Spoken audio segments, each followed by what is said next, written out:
Primera de Juan 5:19. Sabemos que venimos de Dios, pero que el mundo entero está ya bajo el poder del maligno. Un saludo amigos, en especial hoy a todos mis suscriptores y todos aquellos que nos van a sintonizar. Antes de iniciar el tema, les queremos pedir un favor que si nos apoyan con una suscripción, únicamente tienen que darle clic a las letras rojas que dicen suscribirse. Gracias amigos por suscribirse y apoyar este canal. Muy bien amigos, ahora nos convoca a hablar sobre los masones, su origen y quiénes fueron y quiénes son hoy en día, y cuál es su lado oscuro y cuáles han sido los masones más famosos del mundo. Las preguntas son: ¿quiénes son los masones? ¿Cuál es su fin de esta organización? De entrada, amigos, quiero explicarles la palabra masón. La palabra masón es de origen inglesa y se pronuncia mason, y su significado quiere decir el constructor, el albañil. En este caso, según ellos, el constructor del reino. Se cree que la masonería se remonta a los tiempos de la antigua Sumeria, que luego pasó a ser parte de la cultura egipcia, luego a la cultura griega y luego a la cultura romana, y hoy en día ya está por todas partes del mundo, en todas las culturas. Enfocándonos en la primera pregunta, se podría decir que los masones es una logia de origen pagana y secreta, y que actúan en las sombras. Se cree que la masonería moderna tiene su origen en Francia e Inglaterra. Luego se expandió por toda Europa y luego por todo el mundo, adoptándola las monarquías. Se puede decir que la masonería espiritual y el esoterismo religioso dicen lo mismo y hablan el mismo idioma, pero de maneras distintas. Los orígenes de la masonería son oscuros. Para intentar explicarlo, partimos de las dos primeras ramas: la masonería operativa y la masonería especulativa. Para comprender mejor la masonería operativa, tendríamos que explicar que al principio fueron un gremio de constructores, sobre todo los que construían las grandes catedrales góticas, los grandes palacios de los reyes, etc. Se trataba de un gremio muy cerrado por los conocimientos que manejaban sobre el levantamiento de catedrales y por los códigos de comunicación que empleaban sus miembros. Hay que pensar que la construcción de una catedral era una labor muy larga que duraba casi años, que abarcaba varias generaciones. Los canteros vivían en las posadas de los pueblos y en las horas de descanso se reunían en una casa o choza, de donde proviene la palabra logia, para intercambiar ideas y conocimientos e impresiones e inclusive comidas. Con el transcurrir de los tiempos, estas construcciones góticas proporcionaron algún tipo de conocimiento iniciático.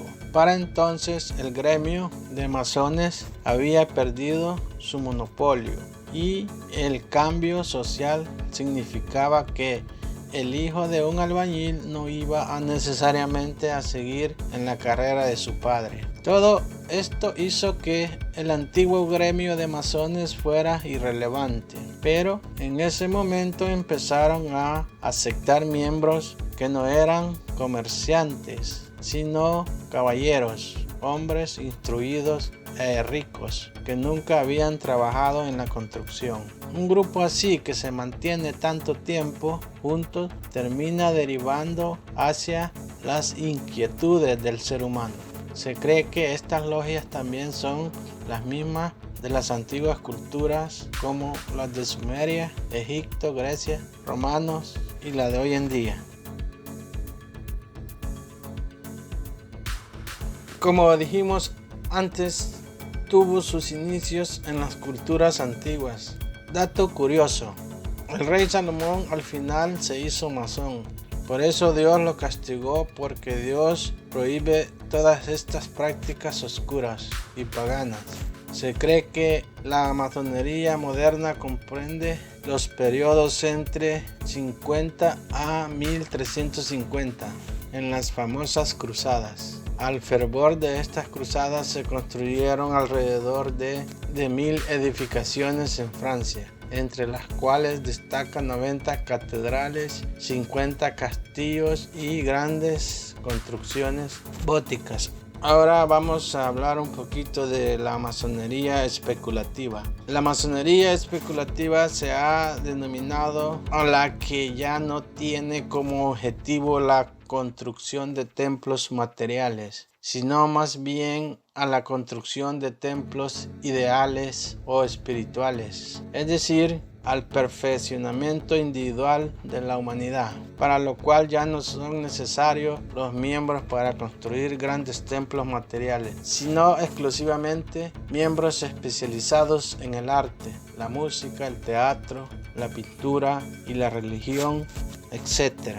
En teoría, la masonería intenta ser la organización más perfecta del conocimiento humano. Ellos manejan la filosofía, la política, la religión, la ciencia. Su filosofía es intentar hacer evolucionar al ser humano y así hacerle entender mejor la figura del gran arquitecto del universo. La masonería especulativa tiene sus templos en donde se reúnen como logia. Se cree que el padre de la masonería especulativa es Isaac Newton. Nació el 4 de enero de 1643 en Woodthorpe, Casa Memorial, Reino Unido. Él murió el 31 de marzo de 1727 en Kensington, London, Reino Unido. Isaac Newton formó parte de una sociedad llamada la Royal Society en Inglaterra. El científico inglés es conocido por sus teorías sobre la gravitación,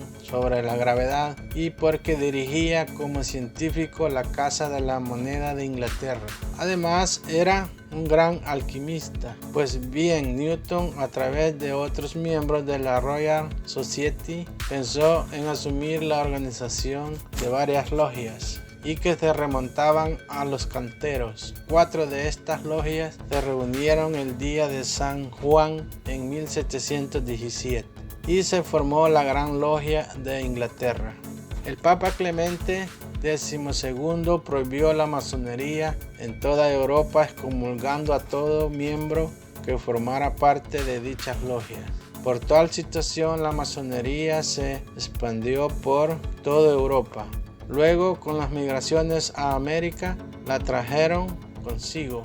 Debo decir que ya no están más excomulgados gracias al Papa Juan XXIII, iniciando así más todavía su expansión por todo el mundo, uniéndose en ese entonces las organizaciones iniciáticas que habían por toda Europa: los templarios, los rosacruces, los alquimistas, los espiritistas, los magos y hasta una orden sacerdotal llamada los jesuitas, etc. También se cree que el Vaticano también está infectado por esta organización en las sombras. Sus símbolos por excelencia son el compás y la escuadra, la pirámide escalonada y el ojo que todo lo ve, el ajedrezado masón, la mano oculta, y su conocimiento va por grados, comenzando desde el grado 1 hasta el grado 33. Se considera el padre de la masonería americana a Albert Pike. Nació en diciembre 29 de 1809 en Boston, Massachusetts, y murió el 2 de abril de 1891 en Washington. Decirles que esta organización no es la única que trabaja bajo las sombras. Hay muchas organizaciones adyacentes a ellas. Por ejemplo, tenemos los Illuminatis, el Club Bilderberg, la secta Tules y muchísimas más. Los Illuminatis están hoy por hoy arriba de los masones. Sería como una masonería pero a alto nivel. Después de los Illuminatis sigue el Consejo de los 13. Para responder la segunda pregunta, amigos, ¿cuál es su fin, su objetivo? Se puede decir que es unificar a toda la humanidad con una sola religión mundial, un solo gobierno mundial, una sola moneda mundial un solo lenguaje mundial, etc. En otras palabras, quieren implantar un nuevo orden mundial, el famoso New Order World, como ya es sabido por muchos, que hasta el Papa y algunos gobiernos ya han hablado de ello. Recuerden que hoy en día ya están hablando del ecumenismo, o sea, la unión de todas las religiones. Eso es parte del proceso. A todo este proceso se le va a llamar la nueva era y la gobernación del anticristo. Recuerden eso, amigos. Hasta aquí, amigos, sobre esta organización. Eso sería todo. Les invito a buscar más información en internet de esta logia y les dejo aquí algunos datos más sobresalientes sobre los masones. Número 1. Se estima que hay unos 6 millones de masones en todo el mundo. Número 2. Se reúnen en un templo al que llaman logia, ya que es donde los antiguos calderos que se encontraban mientras trabajaban en una iglesia o catedral. Número 3. Usan delantales o mandiles masónicos que se remontan a la teoría de que la masonería evolucionó a partir de los canteros que los usaban para protegerse durante el corte de las piedras. Número 4. El tercer grado es la etapa final antes de convertirse en masón de pleno derecho. La ceremonia implica un exhaustivo interrogatorio que es de donde procede la expresión someter a alguien al tercer grado. Número 5. Algunos masones reconocidos fueron el ex primer ministro británico Winston Churchill o los escritores Arthur Conan Doyle, Rudyard Kipling, George Washington y Oscar Wilde. Número 6. Su libro más famoso es Los Protocolos de Sion. Número 7. Su último grado culmen son los 33 grados. Número 8. Se cree que esta organización controla a todos los gobiernos del mundo, a todas las iglesias del mundo, incluyendo al Vaticano, la banca, la ciencia, la política. En otras palabras, casi todo.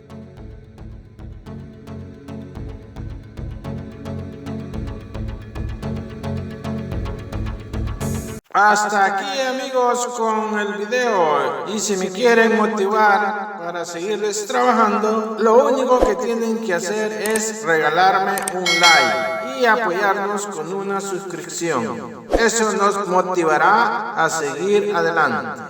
Hasta un nuevo video, amigos.